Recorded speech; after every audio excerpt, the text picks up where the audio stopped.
Hello everyone, hope you all are doing well.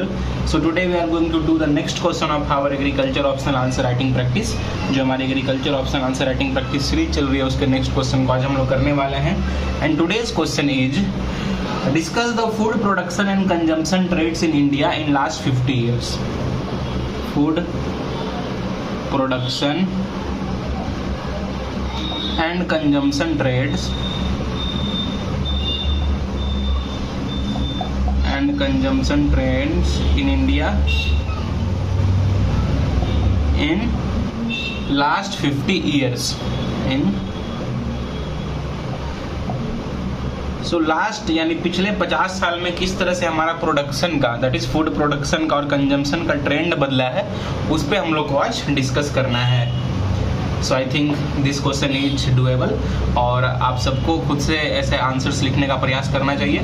You should try to write this types of answers by yourself also, because the more you write the more you improve. जितना आप खुद से answers लिखोगे उतना आपको अपने answer writing skills में improvement देखने को मिलेगा. So please try to write it by yourself also. So let's start the answer. देखते हैं कैसे कंजम्पशन और प्रोडक्शन ट्रेंड हमारे कंट्री में पिछले कुछ सालों में दैट इज लास्ट 5 डिकेड्स यानी लास्ट 50 साल में कैसे बदला है. सो फर्स्ट ऑफ ऑल इसके लिए एक ओवरव्यू हम लोग को चाहिए कि टाइम ऑफ इंडिपेंडेंस या उससे पहले कैसा था. First of all before and at time of independence.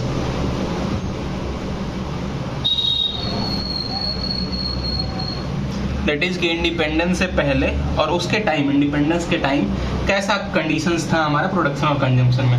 तो सबसे पहले तो फूड क्राइसिस काफ़ी ज़्यादा चल रही थी. ड्राउट्स वगैरह आप सबने 1942 के खतरनाक ड्राउट वगैरह के बारे में सुना ही होगा, जिसमें कि पूरी तरह से फेलियर्स हो गई. जो फैमिन्स 1942 के फैमिन्स वगैरह सब कुछ जो बंगाल में आया था, तो उस वजह से 1942-1943 राउंड में आया था, तो उस वजह से काफ़ी फूड क्राइसिस था. ओवरऑल सबके जो फूड कंजम्पशन है वो फुलफिल नहीं हो पा रही थी. सब लोग इतना भूख लगता था उतना कंज्यूम नहीं कर पाते थे, तो काफ़ी बिग क्राइसिस था फूड का. सेकेंडली जो मेजर फूड ग्रेन्स थे जिस पर लोग डिपेंडेंट थे वो जनरली कोर्स ग्रेन्स थे. कोर्स ग्रेन्स पर अधिक लोग डिपेंडेंट थे, जैसे ज्वार बाजरा की प्रोडक्शन अच्छी थी. और ऐसा नहीं सिर्फ कोर्स ग्रेन्स पे, व्हीट की भी प्रोडक्शन ठीक ठाक थी. मतलब ठीक ठाक क्या मतलब डिपेंडेंट थे, ऐसे नहीं बोलूँगा प्रोडक्शन अच्छी थी. प्रोडक्शन लिमिटेड ही थी. Production was low and limited. Production low ही थी पर मेजर क्रॉप्स में राइस जो उतने सीन में नहीं था. जनरली ज्वार पे अधिक लोग डिपेंडेंट थे, बाजरा पे थे, wheat was there but production was very low. और जो फ्रूट्स और वेजिटेबल्स की अगर हम लोग बात करें, फ्रूट्स एंड वेजिटेबल्स, तो फ्रूट्स और वेजिटेबल्स की तरफ कोई फोकस नहीं था हमारा. काफ़ी कम ही लोग ऐसे थे हमारे कंट्री में जो उस टाइम पे फ्रूट्स कंज्यूम कर रहे थे या वेजिटेबल्स कंज्यूम कर रहे थे.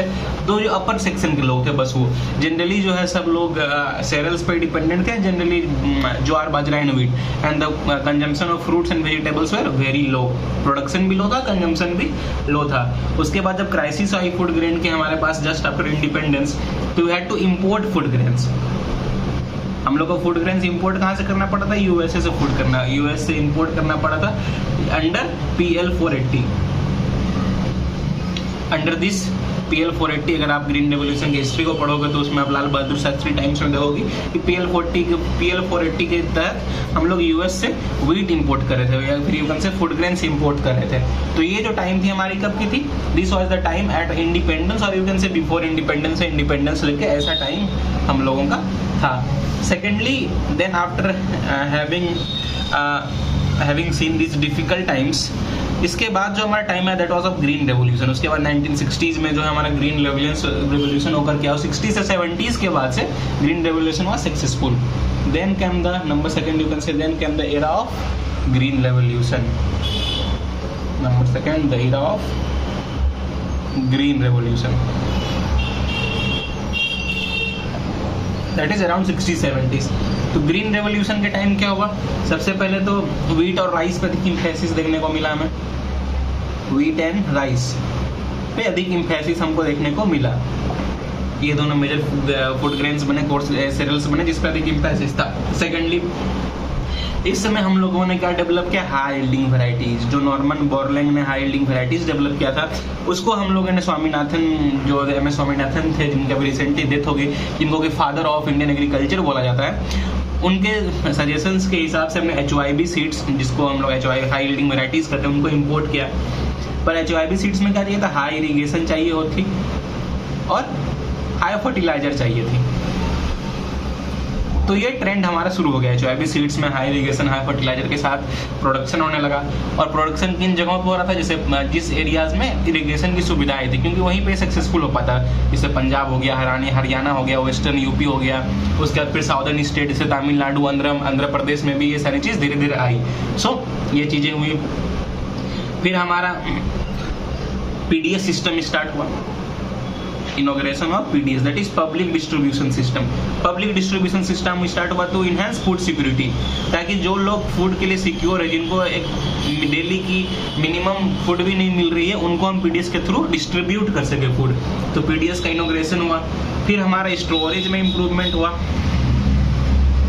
वी स्टार्टेड इंप्रूविंग स्टोरेज, क्योंकि क्या हुआ, HYB सीड्स की वजह से हमारी क्या हुआ, प्रोडक्शन काफी बढ़ गई। 10-20 टाइम्स, इन सम टाइम्स किस जगह पे 50 टाइम्स प्रोडक्शन बढ़ी। जहाँ पे पहले 1 टन हुआ करता था, उसी फील्ड में 50 टन प्रोडक्शन हो रही थी। तो इसलिए क्योंकि इनको स्टोर करना था, स्टोरेज भी बढ़ी हमारे, और जो हमारी बेसिक नीड्स ऑफ फूड थी वो फुलफिल हो गई। Basic needs of food were fulfilled. So ये चीज कब देखने को मिला हमें, ग्रीन रेवोल्यूशन के टाइम में। During green revolution we are able to see these things, HYB seeds आई, PDS वगैरह आया, प्रोडक्शन काफी ज्यादा बढ़ी, और हमारी जो बेसिक नीड्स की फूड की थी वो व्हीट और राइस की बदौलत हमने फुलफिल कर ली।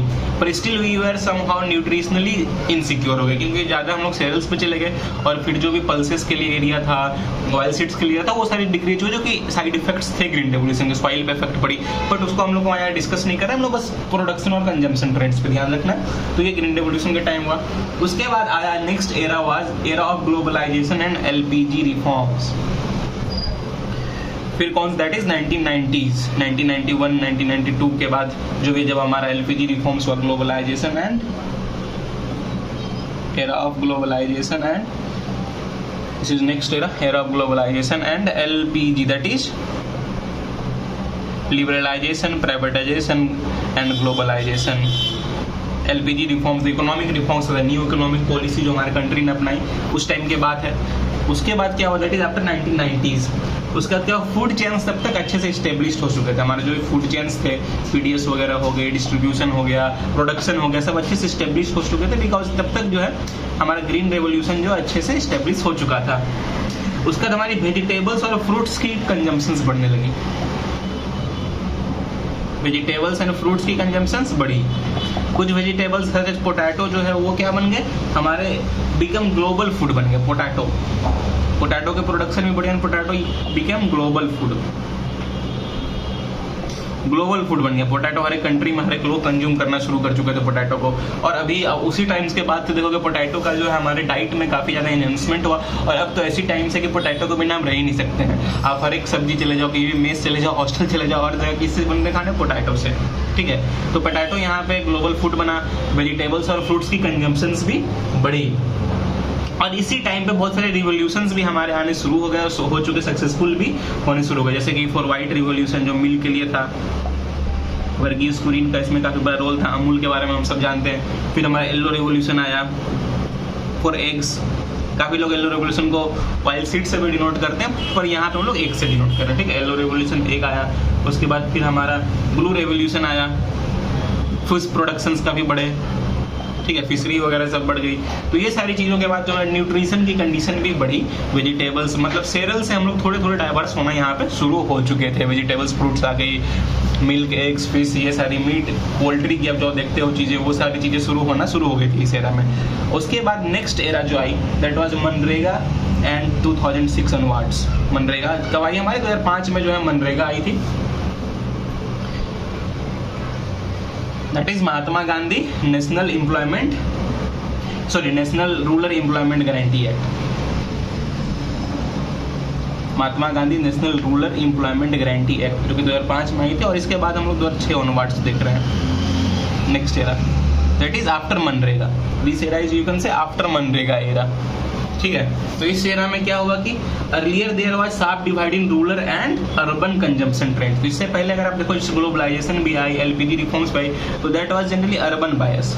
तो अर्बन एंड रूरल डिवाइड आपको देखने को मिल रहा था पहले। पहले क्या हो रहा था कि urban peoples were generally diverse थे, वो एग्स खा रहे थे, फ्रूट्स एंड वेजिटेबल्स खा रहे थे। वही रूरल पीपल में देखोगे तो आप कंजम्पशंस की अधिक प्रोटीन, कंजम्पशंस की अधिक ये थी, कंजम्पशंस की मतलब सेरल कंजम्पशन अधिक थी।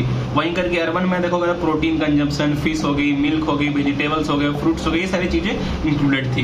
पर इस समय क्या हुआ कि इससे ये पहले की मनरेगा से पहले जब 1990s की रिफॉर्म्स की बात कर रहे हैं हम लोग, तब ये चीजें थी। पर मनरेगा आने से क्या हुआ कि सारे लोगों के पास इनकम, एम्प्लॉयमेंट मिली, इनकम बढ़ा, गाँवों में प्रोसेसिंग इंडस्ट्रीज वगैरह सब खुलने लगे। तो उससे जो लोगों को एम्प्लॉयमेंट मिला, हमारी लाइफ स्टैंडर्ड ऑफ लाइफ बढ़ी। तो उसके साथ गाँवों में भी क्या हुआ कि पल्सेस, तो हालांकि आप देखोगे कि पल्सेस का प्रोडक्शन यहाँ पे रिड्यूस हो चुका था काफी, ठीक है। एक चीज ये बता देता हूँ मैं, पल्सेस का प्रोडक्शन काफी रिड्यूस हो चुका था because wheat and rice had overtaken all the areas. But still जो है हमारा पल्स का कंजम्पशन जो है बढ़ना शुरू हुआ आफ्टर दिस। और इससे पहले आप देखो कि दाल की उतनी नहीं थी, पर 2006 में जब से हमारी स्टैंडर्ड ऑफ लिविंग बढ़ा तो we started including pulse as one of our very essential diets, क्योंकि इसमें प्रोटीन होता है। तो लोग प्रोटीन की तरफ गए, एग्स की तरफ गए, ये सारी चीज़ें आपको देखने को मिला क्योंकि लिविंग स्टैंडर्ड हमारा इंप्रूव हो चुका था। फिर क्या हुआ, हमारे नेशनल फूड सिक्योरिटी एक्ट आई कब, 2013 में। इसने क्या किया, हमारा consumption need of people guarantee कर दिया as a right based approach.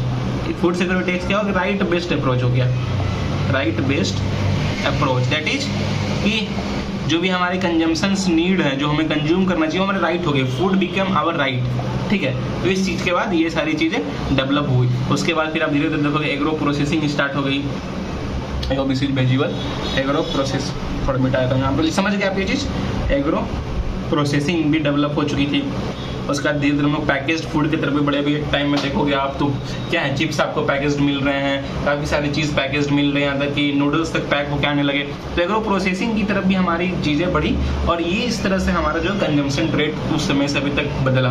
कहाँ पे कहाँ हम लोग फूड क्राइसिस में थे, फिर ग्रीन रेवोल्यूशन आई, सीरियल बेस्ड हो गए, फिर ग्लोबलाइजेशन और LPG रिफॉर्म्स आए, फिर हम लोग और चीज़ डाइवर्स चीज़ों में गए। पर वहाँ पर रूरल डिवाइड था, रूरल में वो चीज़ें नहीं, रूरल अभी भी सीरियल बेस्ड था। फिर मनरेगा और 2006 के बाद जब standard of living rural people की भी बढ़ी, तो उसके बाद वहाँ पर भी डाइवर्सिफिकेशन देखने को मिला, नेशनल फूड सिक्योरिटी एक्ट आई, एग्रो प्रोसेसिंग इंडस्ट्रीज खुलने लगी। So this way you can से कि हमारा प्रोडक्शन और कंजम्पशन ट्रेड जो है इस तरह से चेंज होता रहा विथ टाइम। और ये बात थी लास्ट 50 ईयर्स की, और उससे पहले की मैंने इंडिपेंडेंस से बताई, पर आप इसको अपने हिसाब से मोल्ड करके अपने आंसर्स में लिखना। जितने भी इंपॉर्टेंट चीज़ें थे, इंपॉर्टेंट पॉइंट्स थे, मैंने सब अच्छे से डिस्कस किए हैं। और देखो, आंसर राइटिंग का ये मतलब नहीं हुआ कि जो मैं बता रहा हूँ वो आपने छाप दिया, no, that is not, never. मैं जो चीज़ समझा रहा हूँ उसको अपने लैंग्वेजेस में आप लिखने का प्रयास करो। इट इज़ UPSC, ये कोई तो नॉर्मल एग्जाम है नहीं कि आप बस रटाए करके काम चला सकते हो। यहाँ पे आपको डेवलप करना होगा स्किल्स। तो जो भी चीज़ें मैंने समझाई उसको अपने लैंग्वेज में अपने तरीके से आप लिखने का प्रयास करो। और जो चीज़ इसमें आपको ऐड करना होगा आपको कमेंट करके बताओ कि सर ये चीज़ें भी मैं अपने आंसर्स में ऐड करना चाहूँगा। और कमेंट करने से क्या होगा, मुझे पता चलेगा कि जो आप ऐड करना चाह रहे हो सही डायरेक्शन में आप जा रहे हो कि नहीं जा रहे हो। तो this things will help. So that is all for today. Please do like, please do share, please do subscribe. काफ़ी मेहनत लगती है ऐसे वीडियोस को रेगुलर बेसिस पे आप सबको बनाने के लिए।